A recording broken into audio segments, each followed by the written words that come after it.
Hi, എല്ലാ ഉദ്യോഗാർത്ഥികൾക്കും competitive ക്രാക്കറിലേക്ക് സ്വാഗതം.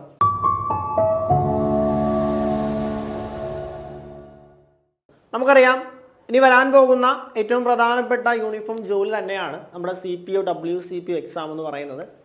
So നമ്മുടെ എക്സാം ഏകദേശം അല്ലെങ്കിൽ ജൂൺ ഓഗസ്റ്റ് മാസങ്ങളിലൊക്കെ ആയിരിക്കും നടക്കുന്നതെങ്കിൽ പോലും കൃത്യമായിട്ടുള്ള ഒരു പഠനം ഉണ്ടെങ്കിൽ മാത്രമേ ഇനി വരാൻ പോകുന്ന CPO WCPO പോലുള്ള എക്സാമുകൾ ക്രാക്ക് ചെയ്യാനായിട്ട് സാധിക്കുകയുള്ളൂ. കാരണം CPO WCPO എക്സാമിന്റെ ഏറ്റവും വലിയ പ്രത്യേകത, ലിസ്റ്റിൽ ഉൾപ്പെട്ട് കഴിഞ്ഞാൽ നിങ്ങൾക്ക് ജോലി കിട്ടാനുള്ള സാധ്യത വളരെ കൂടുതലാണ്. അത്തരത്തിലുള്ള ജോലി സാധ്യത കൂടുതലുള്ള ഒരു പോസ്റ്റ് തന്നെയാണ് CPO WCPO എന്ന് പറയുന്നത്.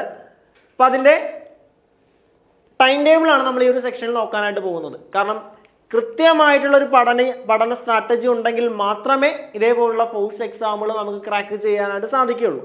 അപ്പൊ അതിന് നമ്മുടെ ഒരു 90 ഡേയ്സ് ടൈം ടേബിൾ ആണ് നമ്മൾ ഈ ഒരു സെക്ഷനിൽ നോക്കാനായിട്ട് പോകുന്നത്. സോ സമയം കളയാതെ നമുക്ക് നേരെ വീഡിയോയിലേക്ക് കിടക്കാം. ഓക്കെ, നമ്മുടെ ഡേ 1 നമ്മൾ പഠിക്കാനായിട്ട് പോകുന്നത് മാത്സ്, അതേപോലെ എക്കണോമിക്സ്, കേരള ഹിസ്റ്ററി, 3 ടോപ്പിക്കുകളാണ് ഡേ 1 പഠിക്കാനായിട്ട് പോകുന്നത്.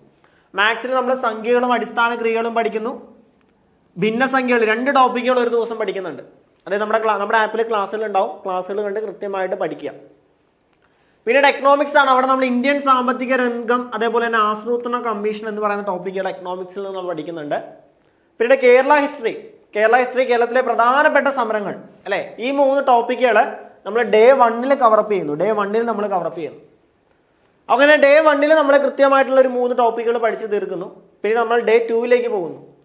ഡേ 2 നമ്മൾ പഠിക്കുന്നത് കോൺസ്റ്റിറ്റ്യൂഷൻ. നമുക്ക് 8 മാർക്കാണ് കോൺസ്റ്റിറ്റ്യൂഷനിൽ വരുന്നത്, അല്ലെ. കോൺസ്റ്റിറ്റ്യൂഷൻ, ഭരണഘടനയുടെ അടിസ്ഥാന അറിവുകൾ നമ്മളവിടെ പഠിക്കുന്നുണ്ട്. അതേപോലെ തന്നെ സ്പെഷ്യൽ ടോപ്പിക്സ് എന്താണ്? ഭാരതീയ നാഗരിക് സുരക്ഷാ സംഹിത, അല്ലെ, ഭാരതീയ നാഗരിക് സുരക്ഷാ സംഹിത BNSS നമ്മളവിടെ സ്പെഷ്യൽ ടോപ്പിക്സിൽ നിന്ന് പഠിക്കുന്നുണ്ട്. പിന്നീട് ഇംഗ്ലീഷ് ആണ്. ഇംഗ്ലീഷിലെ phrasal verb, change of gender, 2 ടോപ്പിക്കാണ്.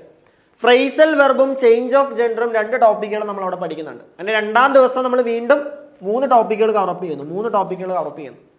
ഇനി 3-ാം ദിവസത്തിലേക്ക് വരുമ്പോൾ ഡേ 3 നമ്മൾ സയൻസ് ആണ് പഠിക്കുന്നത്. ഏറ്റവും ഇമ്പോർട്ടൻ്റ് ആയിട്ടുള്ള ടോപ്പിക് ആയിട്ടുള്ള വിറ്റാമിനുകൾ, അപര്യാപ്ത രോഗങ്ങൾ, ജീവകങ്ങളും അപര്യാപ്ത രോഗങ്ങളുമാണ്.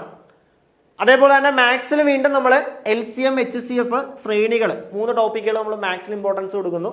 പിന്നെ നമ്മൾ കറണ്ട് അഫേഴ്സ് പഠിക്കുന്നു. കറണ്ട് അഫേഴ്സ് ഇമ്പോർട്ടൻ്റ് ആണ്, അതുകൊണ്ട് കറണ്ട് അഫേഴ്സ് നമ്മൾ പഠിക്കുന്നു. അങ്ങനെ ഡേ 3 നമ്മൾ പഠിക്കാനുള്ള ടോപ്പിക്കുകൾ നമ്മൾ പഠിക്കുന്നു.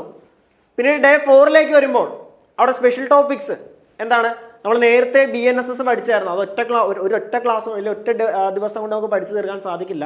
അതിന്റെ പാർട്ട് 2 നമ്മൾ 4-ാമത്തെ ദിവസം പഠിക്കുന്നു, അല്ലെ. ഭാരതീയ നാഗരിക് സുരക്ഷാ സംഹിത BNSSന്റെ പാർട്ട് 2 നമ്മൾ 4-ാമത്തെ ദിവസം പഠിക്കുന്നു. അതേപോലെ തന്നെ കേരള ഹിസ്റ്ററിയിൽ നിന്ന് യൂറോപ്യന്മാരുടെ വരവ്, ഹിസ്റ്ററിയുടെ ഫസ്റ്റ് ടോപ്പിക് ആയിട്ടുള്ള യൂറോപ്യന്മാരുടെ വരവ് എന്ന് പറയുന്ന ടോപ്പിക്ക് നമ്മൾ അവിടെ പഠിക്കുന്നു. കേരള ഹിസ്റ്ററി നമ്മൾ അവിടെ പഠിക്കുന്നു. പിന്നീട് 5-ാമത്തെ ദിവസം വേൾഡ് ഹിസ്റ്ററിയാണ്, ലോക ചരിത്രമാണ് പഠിക്കുന്നത്. വേൾഡ് ഹിസ്റ്ററി എന്ന് പറയുമ്പോൾ ഇംഗ്ലണ്ടിലെ മഹത്തായ വിപ്ലവം, ഇംഗ്ലണ്ടിലെ മഹത്തായ വിപ്ലവം, അതേപോലെ അമേരിക്കൻ റവല്യൂഷൻ. ഇംഗ്ലണ്ടിലെ മഹത്തായ വിപ്ലവം, അതേപോലെ തന്നെ അമേരിക്കൻ റവല്യൂഷൻ, 2 ടോപ്പിക്കുകൾ നമ്മൾ ലോക ചരിത്രത്തിൽ നിന്ന് പഠിക്കുന്നു ഡേ 5. ഇനി ഡേ 6 വരുമ്പോൾ അവിടെ വീണ്ടും നമ്മൾ കേരള ഹിസ്റ്ററിയിലെ തിരുവിതാംകൂർ ചരിത്രം, അതേപോലെ തന്നെ സാമൂഹ്യ നവോത്ഥാന പ്രസ്ഥാനങ്ങൾ. ചിലപ്പോൾ നമുക്ക് ഒറ്റ ദിവസം കൊണ്ട് പഠിച്ചു തീർക്കാൻ പറ്റിയെന്ന് വരില്ല, ചിലപ്പോൾ പെൻഡിങ് വരും. കാരണം തിരുവിതാംകൂർ ചരിത്രം ഒരുപാട് കാര്യങ്ങൾ പഠിക്കാനുണ്ട്. അതേപോലെ തന്നെ സാമൂഹ്യ മത നവോത്ഥാന പ്രസ്ഥാനങ്ങൾ ഒരുപാട് കാര്യങ്ങൾ പഠിക്കാനുണ്ട്.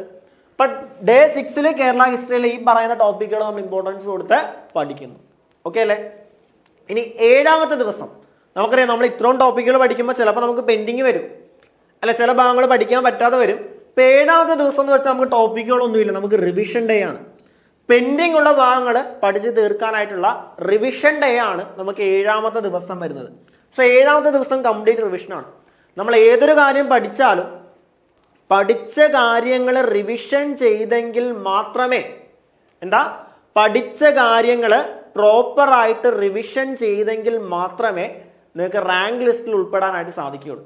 അപ്പൊ അതുകൊണ്ട് തന്നെ 7-ാമത്തെ ദിവസം നമുക്ക് റിവിഷൻ ഡേ ആണ്. നമ്മൾ ഇതുവരെ പഠിച്ച കാര്യങ്ങൾ പ്രോപ്പറായിട്ട് ക്ലിയർ ആയിട്ട് 7-ാമത്തെ ദിവസം ഇരുന്ന് റിവിഷൻ ചെയ്യുന്നു.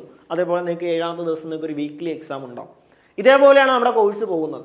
ഇതേപോലെ 90 ഡേയ്സ് നീണ്ടു നിൽക്കുന്ന ഒരു ടൈം ടേബിൾ ആണ് നിങ്ങൾക്കുള്ളത്.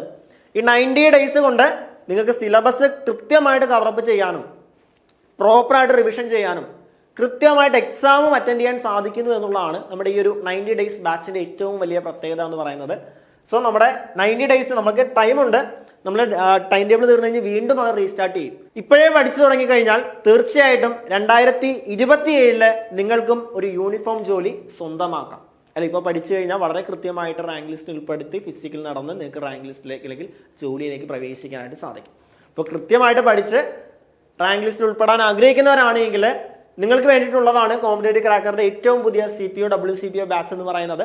അപ്പോൾ ബാച്ചിലേക്ക് ജോയിൻ ചെയ്യാനും അതിനെക്കുറിച്ച് കൂടുതൽ അറിയാനും എന്ത് ചെയ്യുക, താഴെ കാണുന്ന നമ്പറിൽ ഞങ്ങളെ കണക്ട് ചെയ്യുക. മറ്റൊരു വീഡിയോയുമായിട്ട് മറ്റൊരു സെക്ഷനുമായിട്ട് നമുക്ക് വീണ്ടും കാണാം. Thank you so much.